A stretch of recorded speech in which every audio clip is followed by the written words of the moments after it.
Shikues ABC News, ju përshëndes, unë jam Fabiola Hoxha, jemi së bashku në edicionin e mesditës, do të flasim në këto momente për seancën gjyqësore që është duke u zhvilluar në gjykatën e posaçme për një ndër personat të cilët janë të përfshirë në pengmarrjen, vrasjen dhe zhdukjen e Jan Prengës, siç është Festim Bexhdili. Ka të tjera prova të reja, kolegu Ermal Via do të na i përcjell në këto momente provat e SPAK.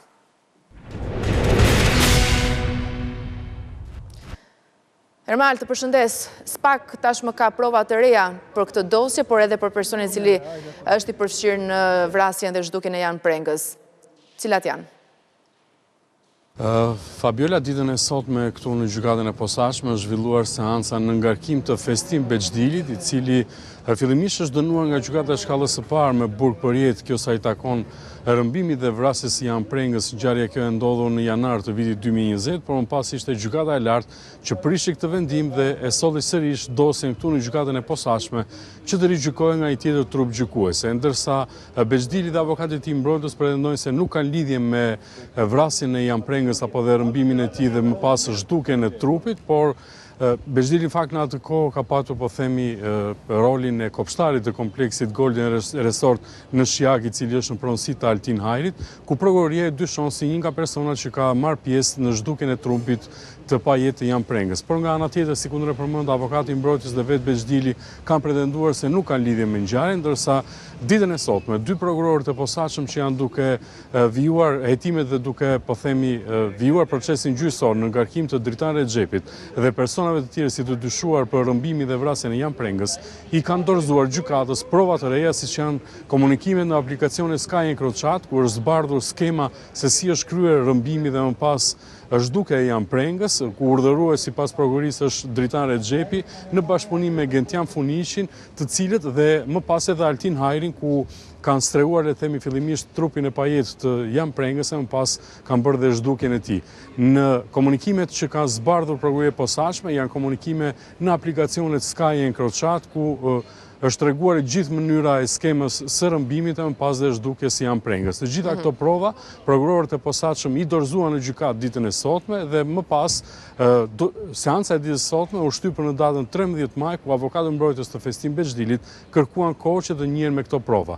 Kujtojmë në fakt që edhe në seancën e kaluar ku po gjykohet Dritan Rexhepi, i cili cilësohet dhe si organizatori i rrëmbimit të Jan Prengës për shkak se vëllezërit e këtij të fundit i kishin rrëmbyer atij një sasi kokaine në vitin 2019 në portin e Durrësit, çka solli në një port në Angli, çka solli më pas edhe gjithë, po themi, rrëmbimin e Jan Prengës dhe më pas ngjarjen e rëndë ku ai humbi jetën dhe edhe sot e kësaj dite trupi i tij rezulton ende i zhdukur.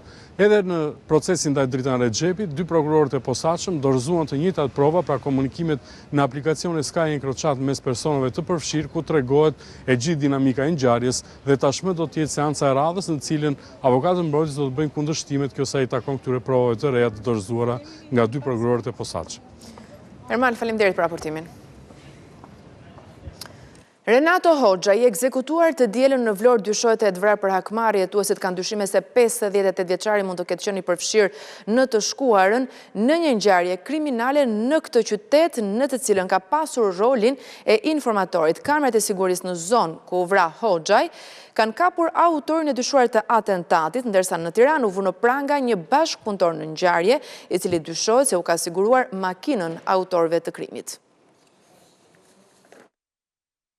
58 vjeçari Renato Hoxhaj, i cili u ekzekutua në lagjen Hajro Çakërri në Vlorë mëngjesin e së dielës, dyshohet e të vrarë për hakmarrje. Sipas të dhënave të siguruara deri tani nga grupi hetimor, dyshohet se Hoxhaj ka qenë i përfshirë në një ngjarje kriminale të ndodhur kohë më parë në qytetin e Vlorës. Policia dyshon se Renato Hoxhaj mund të ketë pasur rolin e informatorit dhe për këtë arsye është ekzekutuar në shenjë hakmarrjeje. Mbrëmjen e së hënës, policia vuri në pranga në Tiranë një person që dyshohet të ketë bashkëpunuar me ekzekutorët e Renato Hoxhajt në Vlorë. Eris Mehmeti, sipas hetimeve, dyshohet se i ka dhënë makinën autorit të atentatit. Hetuesit arritën tek ky person pas identifikimit të mjetit me të cilin lëvizi vrasësi 58 vjeçarit Hoxhaj. Mjetit ishin ndruar targat që dyshohen të jenë të vjedhura. Në telefonin e sekuestruar të ndaluar ndaluarit Eris Mehmetaj janë gjetur biseda që kanë ndihmuar grupin hetimor në identifikimin e autorëve të dyshuar të ekzekutimit. Tashmë policia ka një emër për autorin e dyshuar të vrasjes së Renato Hoxhait, bazuar në komunikimet me të ndaluarin Mehmetaj dhe pamjet e kamerave në zonën ku ndodhi atentati në Vlorë të dielën, nga të cilat është siguruar fotoja e personit që dyshohet të jetë autori i krimit. Sipas të dhënave të deritanishme nga hetimi, një prej vrasësve dyshohet se është larguar në Greqi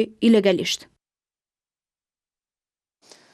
Një aksident ka ndodhur mëngjesin e sotëm rreth orës 7:30 në aksin e rrugës kombëtare Elbasan Peqin në vendin e quajtur Vidhas. Një autovetur dhe një autobus janë përplasur, por pasojë autovetura është dëmtuar pjesërisht, ndërsa autobusi ka dalë jashtë rrugës. Paraprakisht raportohet për persona të lënduar. Në vendngjarje kanë shkuar 2 autoambulanca për transportuar të dëmtuarit për trajtim mjekësor në spital. Ende nuk dihen shkaqet e aksidentit, ndërsa autoritetet po punojnë për zbardhjen e rrethanave.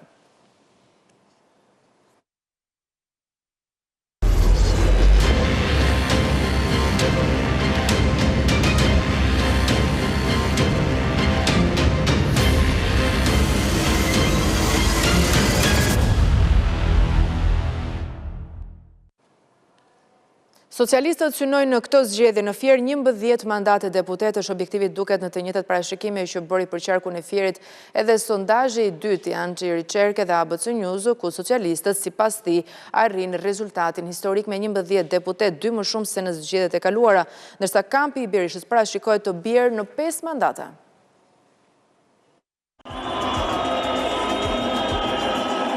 Socialistët janë shpresë plot për mandatin e 11 në qarkun e Fierit, 2 më shumë se në zgjedhjet parlamentare të 2021-shit.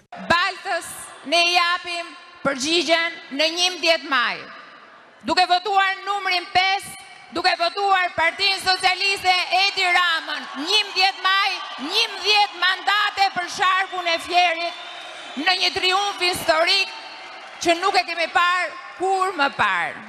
Objektiv ky i cili duket i arritshëm nëse do t'i referojmë edhe sondazhit të dytë parazgjedhor të ABC News dhe Anxhiri Çerke, i publikuar të hënën në emisionin Real Story. Ky sondazh i Partisë Socialiste një rezultat historik në qarkun e Fierit, e cila jo vetëm rikuperon mandatin e 10, por e projekton edhe shumë pranë mandatit të 11 në rast se asnjë parti e vogël nuk siguron e shumta një mandat, ndërsa PD bashkë me LSI-n bie në 5 mandate. Ndaj edhe për të arritur këtë objektiv, kryesocialisti Edi Rama kërkoi votën e të rinjve më 11 maj për te të majtës dhe të djathtës. Cili do dhe cila do që do të vi me ju në 11 maj në kutinë e votimit dhe zbashku me ju do të zgjedh Partinë Socialiste duke e vënë votën drejt në qendër të fletës. As majtas, as djathtas, po drejtë në qendër, do ta kujtoj 11 majin si ditën kur dha një dorë me votën e vet për Shqipërinë, zonjë në shtëpinë e familjes përbashkët evropiane. Vot që siç thot Rama më shumë se për Partinë Socialiste, do të jetë vot për pasaportën europiane me të gjitha benefitet që ajo part. Vota 11 majit ka brenda edhe profecinë e herojit ton kombëtar. Gjergj Kastriotit, ka brenda edhe amanetin e rilindasve, ka brenda edhe të gjitha vuajtjet, të gjitha sakrificat, të gjitha torturat e prindërve të gjeneratës suaj në emigracion, ka brenda edhe të gjitha ëndrat dhe shpresat e shqiptarve për ta parë veten një ditë europian të barabartë mes europianësh. Sali Berisha ka kryesuar mbledhjen e partive popullore europiane në Valencia, por mbretërimi i tij ka zgjatur vetëm 5 minuta. Kreu Demokratëve ka mbajtur një fjalë të gjatë kundër qeverisë dhe u ka kërkuar ndihmë europianëve që ta mbështesin në tezat e tij përse Rama po vjedh zgjedhjet, megjithëse zgjedhjet nuk janë zhvilluar akoma. Sali Berisha zbatoi pikën e parë të kontratës së lobimit $6 milion. Ai e çau rrethimin ndërkombëtar. Fluturimi i parë mbi det, pas shumë kohësh, e çoi fillimisht në Busta Atlantikut, në Spanjë. Në Kongresin e Partive Popullore Europiane, doktorit i lan podiumin e kryetarit për 5 minuta. Me mendjen të parat, por edhe te Basha, ai u foli europianëve me dollar. Narkodiktatori i Tiranës i dha ryshfet shefit të kundërinteligencës McGonigal për të punuar kundër opozitës shqiptare. Ai i siguroi atij $225,000, por ju siguroi se nuk ishte i vetmi i cili mori ryshfet për të punuar kundër opozitës. Doktorit kjo dalje jashtetit, më tepër se për të shmangur kontratën e lobimit, i shërben për të nxjerrë justifikimet pas 11 majit, me në krye mbylljen e TikTok. Nëpërmjet një vote të blerë nga mafia dhe ndaj friksimit si një makineri e madhe, ai ka vënë në kontroll të plotë vullnetin e qytetarëve dhe i ka kthyer zgjedhjet në një fasad. Ai bllokoi TikTokun në mënyrë që vendi ynë të jetë njësoj si Kabuli dhe Teherani. Dhe në mbledhjet e djathëve europian, Berisha kujdeset u tregoj se ka një aleat brenda tyre, Fredi Belerin. Pa kurfar prove penale, ai e mori mandatin e liderit të opozitës edhe të kryetarëve të bashkisë opozitës si Fredi Beleri, i cili sot është deputet i Parlamentit Evropian, për arsyeën e vetme sepse Beleri nuk i dha tokën që nuk i takonte familjes së Ramës. Entuziazmi e kapi edhe këtë herë Berishën. Batilokjo, Erika Mazeti. Efekti Beleri me gjithatë dha një sukses të parë, ndonse të vonuar, atë që nuk e bëri dot në katedralen ortodokse në varimin e Anastasit. Ja arriti pas lavdërimeve të përsëritura për Belerin, shtrëngoi duart me Kyriakos Mitsotakis. Në një takim me shqiptarët në Poloni, presidenti Bayram Begaj u tha se çdo sukses i tyre në këtë vend është sukses edhe për Shqipërinë. Begaj tha se shoqëria polake ka krijuar mundësi të shumta edhe për shqiptarët, ndërsa theksoi rëndësinë e bashkëpunimit mes dy vendeve. Presidenti Bayram Begaj u takua me shqiptarët të cilët jetojnë dhe punojnë në Poloni.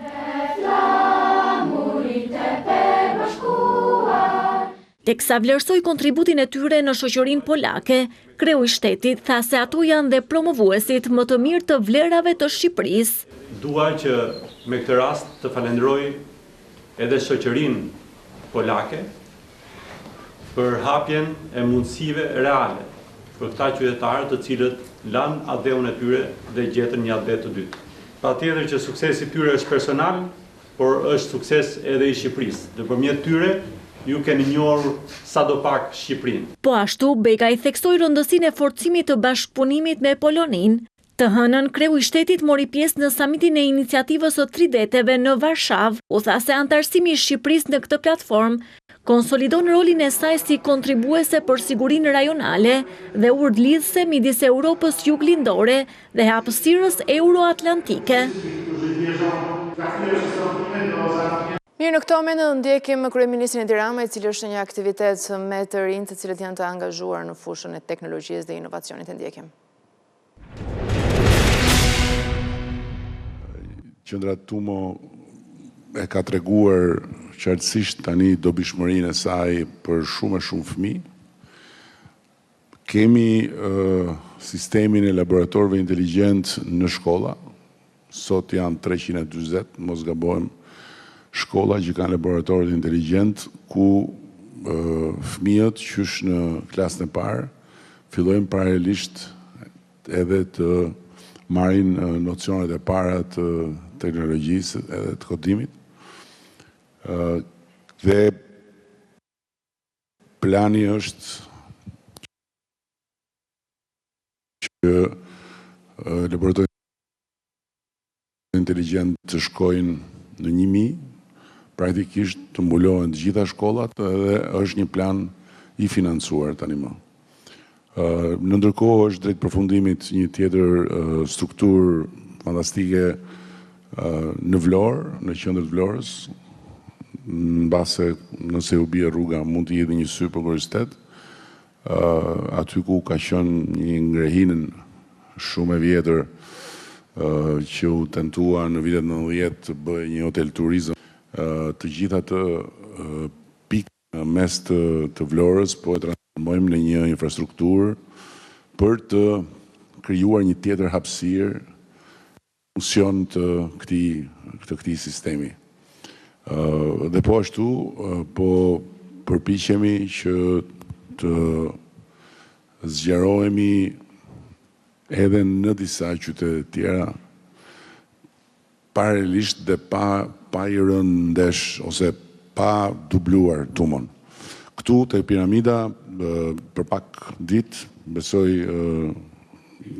në mesin e majit, kur do të bëhet samiti i komunitetit politik evropian, është planifikuar që së bashku me presidentin e Francës të hapim edhe një tjetër strukturë, është tani më gati, ngjitur këtu, është një strukturë shumë e njohur tani më në botën e teknologjisë, një shkollë tërësisht ndryshe nga shkollat tradicionale, quhet Shkolla 42, École 42, ku jepet mundësia të gjithëve,